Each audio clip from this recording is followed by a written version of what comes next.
Well, each Sunday morning, apart from in exceptional circumstances, I get out my copy of the All Saints family list, here it is, and then I pray for each person who has chosen to be part of our church family. It's part of my preparation for Sunday services and a rhythm of life that I adopted a long time ago. And as I pray for each of you, I often imagine what our services would look like if all of us came to worship every Sunday. Trish has recently updated the family list, and at present there are 158 adults and 50 children named there. That's a lot of people. And there are other people on our databases too who are not part of the family list. Well, I sometimes wonder, what would our services look like if 158 adults and 50 children came to worship each Sunday? For a start, it would be a squeeze to fit everyone in. We'd have to insist that people spread themselves out over our 3 services at 8 o'clock, 10 o'clock and 4 p.m. We'd have a thriving children's church each Sunday morning and a youth group on Sunday evenings. We'd meet people on Sundays we've never met before. We'd realise, perhaps more than we do at present, that our church is a truly intergenerational community with an age range of almost 100 years. And the local community watching us arrive in large numbers each Sunday would know that the church really matters, that it's alive and well and a force for good in our local community and in the wider world. Well, in reality, our average Sunday attendance is much lower than that, between 50 and 60 of us worshipping on an average Sunday. That's lower than before COVID, despite the fact that some new people have joined us over the past months. And the main reason for that is that many of us only worship occasionally, rather than Sunday by Sunday, week in, week out. So, my challenge for all of us as September and the new academic year begin is to worship weekly. It would make a massive difference to our church. It would make a massive difference to our lives if we sought the Lord's blessing, His guidance, His strength on a week-by-week basis. I know we all have other commitments, but often it would be possible to come at either 8 a.m, 10 a.m, or 4 p.m, even if we're visiting family or fulfilling other responsibilities on Sundays. It's a case of prioritising the things that are most important. And surely to love the Lord your God with all our heart and mind and soul and strength must be the highest priority for all of us. Jesus said, "Seek first the kingdom of God and His righteousness, and all these things will be added unto you."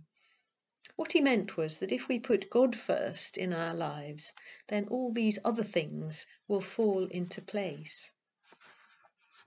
So please do think about how you could make a commitment to worship weekly in the weeks and months ahead. It would transform our lives and our church if we did that.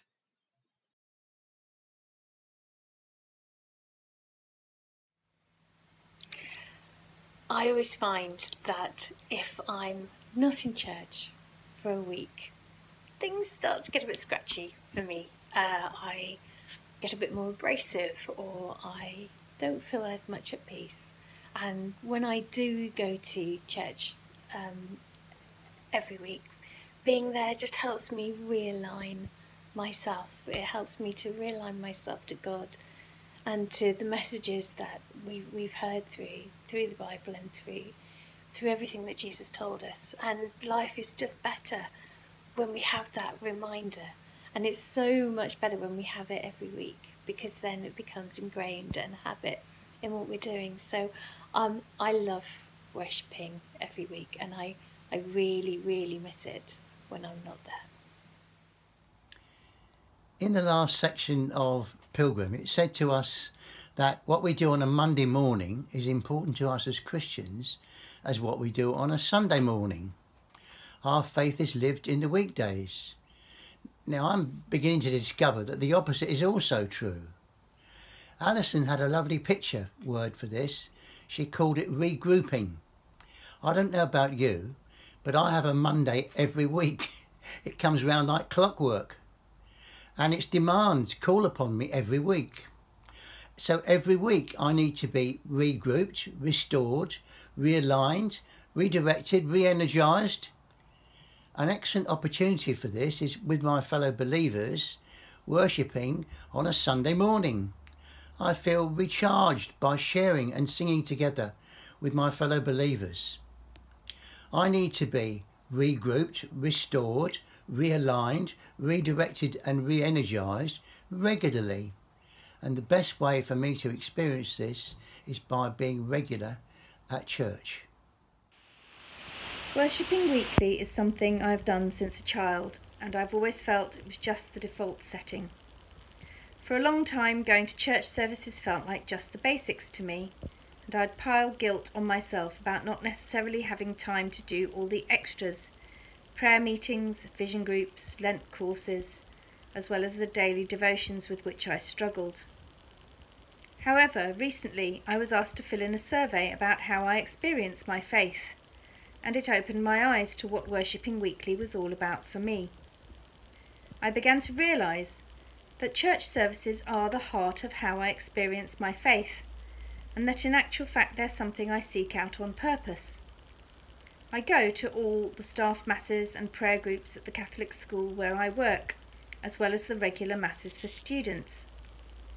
Although you will not see me every week at All Saints, when I'm not here, I'm either helping out at St Michael's Shearwater or attending a service with Kate down in Uplyme in Devon.